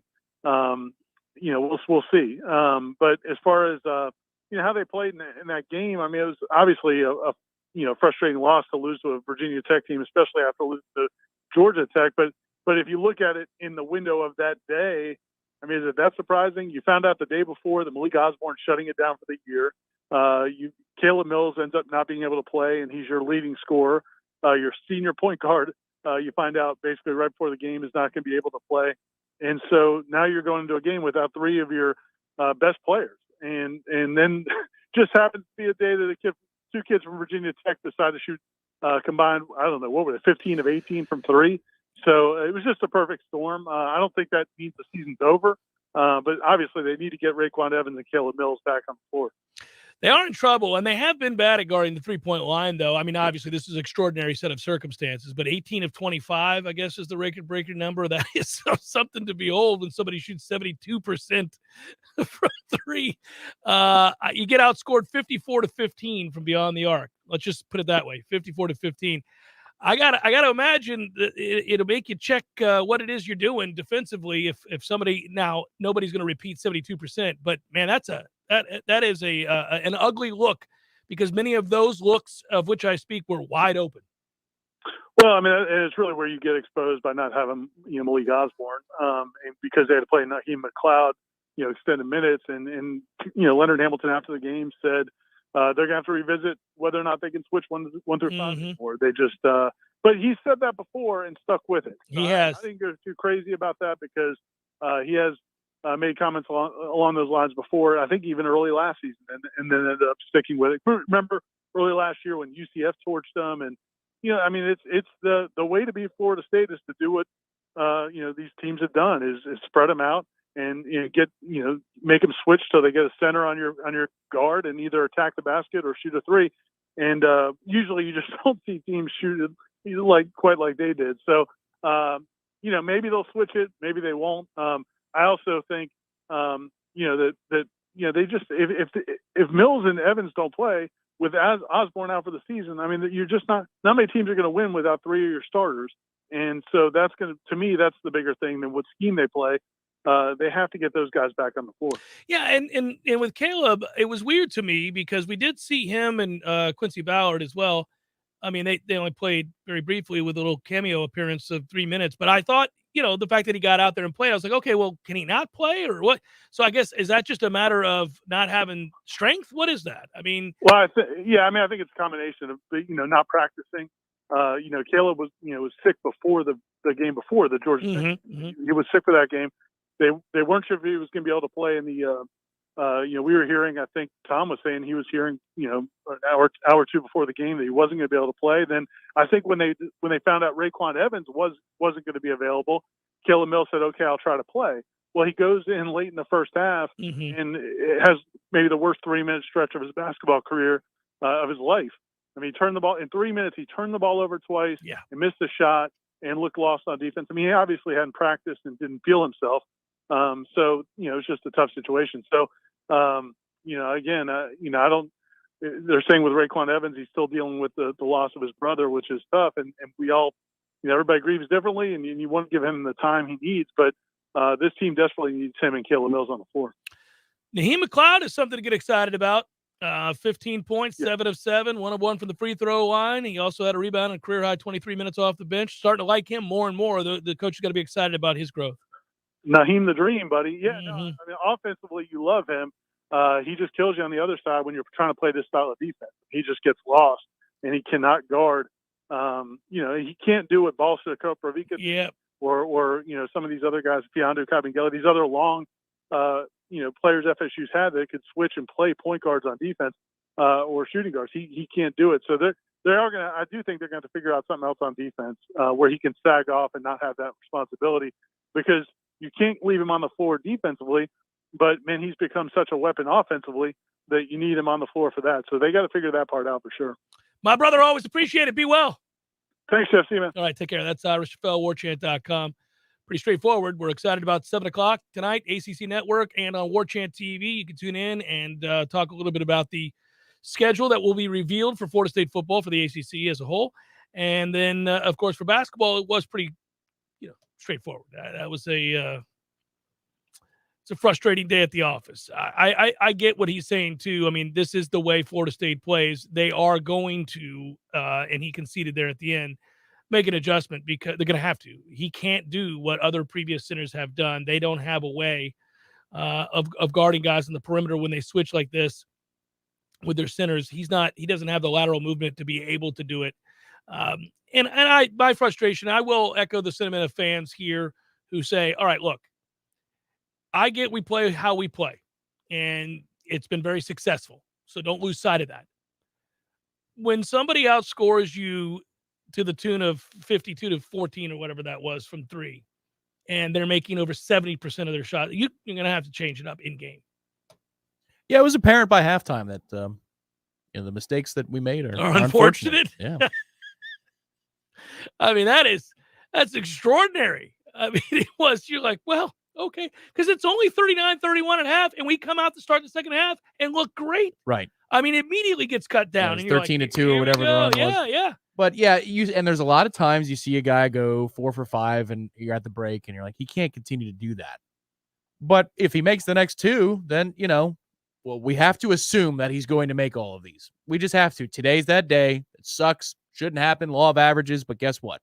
Today's an outlier day. Hunter Couture is just going to keep bombing away and they're all going to fall, then we're going to have to do something different. Well, I'm surprised that we've gotten to this point in the show and you never once said I might fall into his very soft area in order to make sure that he thinks twice about rising and firing. We weren't close enough to make it look less obvious. That's the problem. When Scott Wood went nuts and others have, those a lot of times were contested where you're like, man, he's just unconscious. Next time you go to extend, slip a little bit. Maybe that's a shoulder to the nether region. Maybe that's a sorry about that, Scott. Slippery out here, especially around the 3-point line. Hello, Scott. Yeah. That might be the moment. We weren't anywhere close to him. What are you going to do? That'd be a crazy stumble. Oh, I'm falling. I'm sorry I bungled your mini-me. Oh, the frustration. Jeff Cameron Show, 93.3 Real Talk Radio, Warchant TV. Our friends at ISF work hard to help their clients solve the future. ISF is an integrated IT and management consulting firm located right here in Tallahassee, serving clients all across the country. With the new year upon us, ISF reminds you to create a clear strategy, optimize your process, and modernize your technology to meet all your goals in 2022. For more information, visit ISF.com. That's ISF.com. ISF, solving the future. Applications, onboarding, payroll, termination. Business owners and managers, these are the processes that take away too much time from what you do best. But what if there was a locally owned, responsive solution that would charge you a fraction of the big national payroll companies? Sound too good to be true? It's not. North Florida Payroll Services is Tallahassee owned for nearly 15 years. And in that time, their prices have never changed. The reason North Florida Payroll Services can do that? Exceptional customer service that constantly evolves with the latest technology. From application to termination, for turnkey service for your payroll and HR services, trust a Tallahassee expert and save yourself time and money. North Florida Payroll Services. Online at northfloridapayroll.com. Refreshing and simple. 2 words you don't hear many people use to describe their experience going through the process of getting a home loan. That's what puts the Hamilton Home Loans experience in a category all their own. If you're buying or refinancing a home, Hamilton Home Loans will provide a personalized mortgage experience that is dedicated to making the process refreshingly simple. It all begins with an initial consultation with an experienced Hamilton Home Loans advisor to find out what your goals are in order to find the right mortgage to suit your specific needs. Then, your personal home loan advisor will take you through all the steps from application, underwriting, approval, and closing, all the way to the front steps of your new home. Once you've experienced the Hamilton Home Loan process, you can be a customer for life and never have to pay lender fees again. For first responders, nurses, physician assistants, teachers, active and retired military, ask about the Hamilton for Heroes program. Personalized attention with your needs put first. Now that's refreshingly simple. Find out more at HamiltonHomeLoans.com. That's HamiltonHomeLoans.com. Equal housing lender. NMLS number 200719.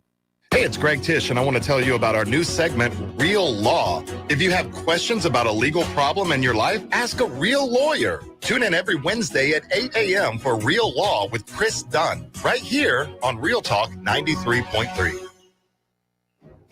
Live and living color and totally free. Subscribe to Warchant TV on YouTube, the digital home of Warchant.com. From the practice field to pregame and the phone calls afterwards, Warchant's YouTube channel is home to live programming like Seminole Headlines, Wake Up Warchant, The Jeff Cameron Show, as well as Trench Talk, a live Q&A with Noles offensive lineman Devontae Love-Taylor. Just search Warchant on YouTube and click or tap the subscribe button. That's it. It's totally free. Warchant TV on YouTube. Just another reason we're the ultimate Seminole sports source. Jeff Cameron Show brought to you by Orange Theory Fitness. 2 Tallahassee locations, Midtown on Thomasville Road and Northside in the Village Common Shopping Center. Online at orangetheoryfitness.com.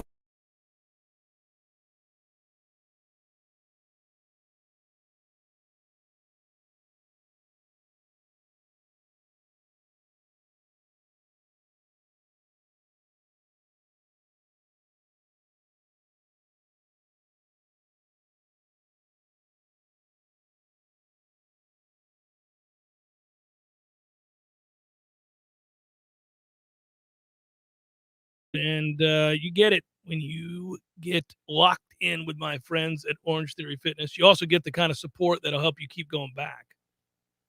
First class free, go in there, get past the intimidation. I'm telling you, it's all time great. It's fun.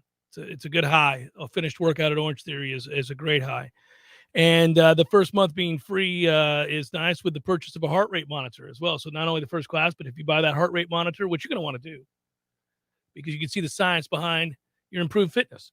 So if you do that, then you get that month free, and that's good stuff. You refer a friend. If you're already a member and you're hearing me now, remember to do that. You get a lot of money off of that as well. So it is the kind of commitment that holds you accountable. So that's why I like to go. And again, the coaches, all really insightful, very, very helpful.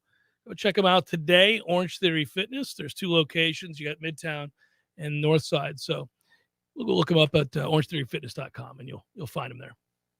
How's the calf? Is it ready for prime time? I ran yesterday, and I think tomorrow I have, I don't think I know. I have a workout scheduled at OTF. I've just been so worried about it because I don't want to get set back. I don't want to miss any more time. It's been frustrating, but calf strains are iffy, just like hamstring strains, things like that. It's just like, Bryce wanted to play basketball with me, and so I was like, all right, let's play, but I can't get crazy here. I got to stay, deal with it and just shoot from the outside and kind of see if I can get these calves going, man. This right one is the one that's been troubling me, but I'm going to give it a go tomorrow. Have you taken the gun to it? I had the Theragun. I have. That'll wake you up. That'll test you. I think I have a theory about that. I mean, we all have these Theraguns now. Like, you can get them, and they're affordable for everybody. They're fun. You know, they're good for you. But man, when your significant other is using the gun on you, I think there's and it's probably true of us too. Like, there's a weird sadist quality. Like, you can't help it. You're like, oh, you like that? Here you go. Here's full power. That would be. You can't help it. Yeah. Get you some of that. You know, turn it down. Oh, a little much. Sorry about that. Well, but I don't know that that's anything that would change from like a 10-year-old. Anytime that you experiment with stuff and you're, in the yard throwing rocks and you're like, ow, and you're like, ha, that was funny. All right, let me find a bigger rock and throw this one at you. You like some of that, until we find a threshold of, oh, now he's crying, running to mom. I'm in trouble. This sucks. Fire it up, man. Let's get to some wagers. By the way, again, I'll reiterate, I had success. Prize Picks, guys, if you go sign up for Prize Picks, you got to just type in Warchant. Is Warchant.com I type in? Or just Warchant? Just Warchant. Just type in Use Warchant. code Warchant. It's the promo code. Warchant. And you like those poorly edited commercials? I'm like, make sure to use promo code Warchant. Oh, yeah. At checkout. Yeah. That's promo code Warchant. Yeah. No, but seriously, use it. I won over the weekend with Prize Picks, and I took Jimmy G over 210. I figured they're going to have to throw the ball some, and he checks down a ton to very talented guys like Deebo Samuel, who I love, by the way. He's one of my favorite players in the league. Best part about his game, he will run your ass over. Run your ass over, and is violent. I love him. He's violent. Felt bad for him. That was really stinging defeat. No touches in the final 12 and a half minutes. It was troublesome. The hell, man. Yeah, that was aggravating. Now I get rest? So I had Jimmy G over 210. He threw for over 230, so that worked. And I paired it with Odell Beckham over 50 and a half. I couldn't believe they gave us a gift number like that. And so I won money there. I've won a lot of money on Prize Picks. It's easy to do. It's fun to do. So I don't mind suggesting it to you guys. Just use the promo code so you save some money. Warchant for Prize Picks. Look it up, because you can go cross sports with that, Tom. Yeah, that's correct. So on Super Bowl Sunday, you could take a look at whatever the NBA game is at noon or 1 o'clock, because I'm sure they'll stack them early. And you could say, ooh, look at that. LeBron over 18 and a half points. What weird world do I live in? Did you see any of Nadal's dramatic comeback? I did not. It's incredible. No. What I did see was, it was a typical Nadal straight sets victory, as one person remarked. I did see Roger Federer's congratulations on Instagram to Rafa. Yeah. It was most gracious, as he always is. Yesterday was a big day for Roger. Oh, man. North Florida Payroll Services, locally owned for nearly 15 years, offering payroll and HR services, including full online applicant onboarding and integration into payroll. Save your company money and headaches today. Head to northfloridapayroll.com. Hey, Big Daddy, having some Red Russians tonight? We'll know in about 47 seconds. To an open wing. It's picked up by Dowdy, an empty net. He scores. Hot damn, Big Daddy's done it again. Red Russians all around, Teddy. All right, Big Daddy. Got two games that I'm lukewarm about here, but I'm going to take the Grizzlies getting 3.5 against the 76ers. Might even consider money line play for the Grizzlies over the 76ers here. And I don't have hockey. Do you have hockey tonight? I do. Fire it up, baby. I do. All right. So we're going to take some of our winnings with the Ducks last week, and we're going to put it on the Ducks again tonight. Okay. One more time. Here's why. Roll on, Big River. There's actually, I'll give you the optional parlay at the end, because there is a parlay you could play, and it would be fun. But the Ducks have played the most games in the NHL up to this point. After tonight, they're off until something like February 10th. What? Yeah, they get a huge break. So they're on the road in Detroit. Tonight's an air it out night for the boys. There's nothing great to do in Detroit nightlife wise last evening. So get after it. One more night. It's on the money line. It's basically a pick 'em game. -110 on the Ducks. Pick the Ducks to be a winner. If you like a parlay, because you won with the Ducks last week. Oh, feeling it. Here you go. I watched Anaheim, Ottawa with great interest on Saturday. Ottawa's not playing that bad. You can get Ottawa at +170 against Edmonton, a team that's a mess currently. On the money line. You put those two guys together, Anaheim and Ottawa. Have a little parlay love. +400. Take a shot. Do it. Pizza money. Pizza money on that for +400. Why not? A 6-pack. There you go. There Just it is. a little 6-pack. Maybe a case. Oh, no. Really good article today in The Athletic about Tom Brady. I want to give credit where credit's due. Mike Sando, who's so good at writing about football, wrote about Tom Brady in particular. One of the things that he brought up really quickly, Tom, that I've thought about some, and we've talked about before in regards to the length of a career and what's possible these days, given the rules being what they are. And also if you have to have, well, and he did, an unwavering focus on football for so long. He talked about a willingness to leave money on the table time and again so that the team was more complete and gave them opportunities to win Super Bowls. And not only did that allow for money under the cap and the cap implications and all of that stuff, but other players see it. You can go a long way in noting if your leader is that kind of committed, both physically, mentally, and financially, to ensure that your team competes.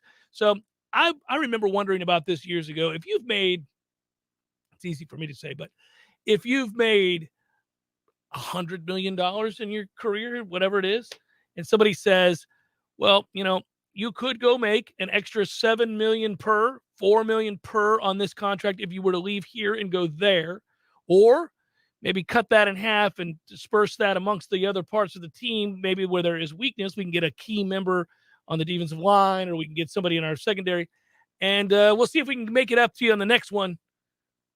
Who knows? But what are the long-term gains? With a giant signing bonus. Right. Well, yeah, I'm in, man. I'm in.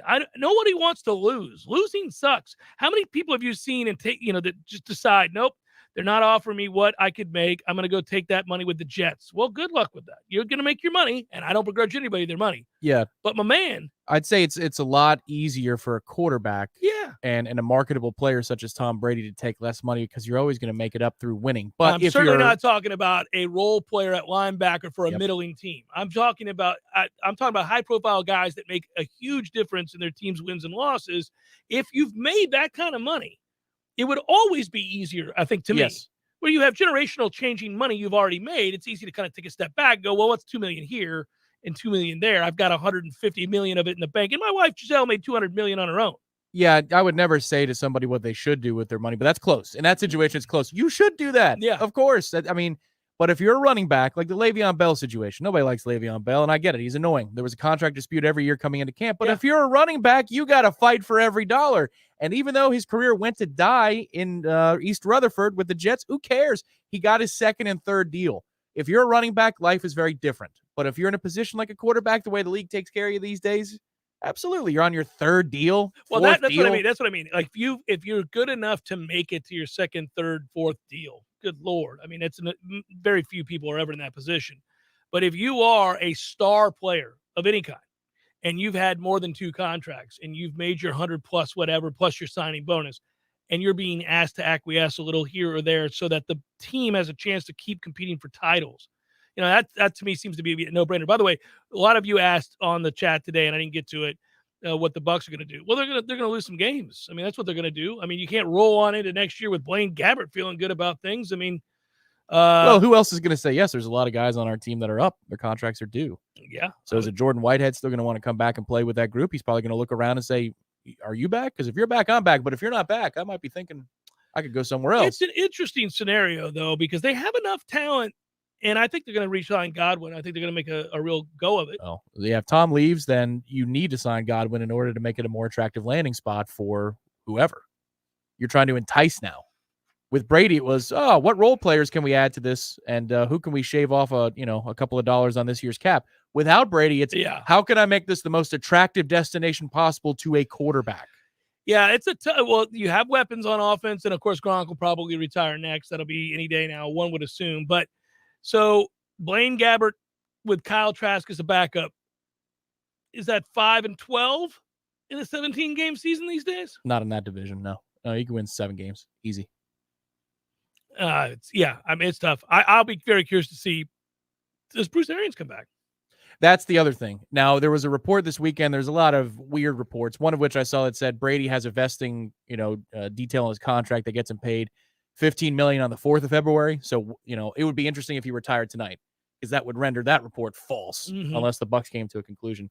But then also there was another report that said that Bruce told all of his assistant coaches, feel free to search for a job.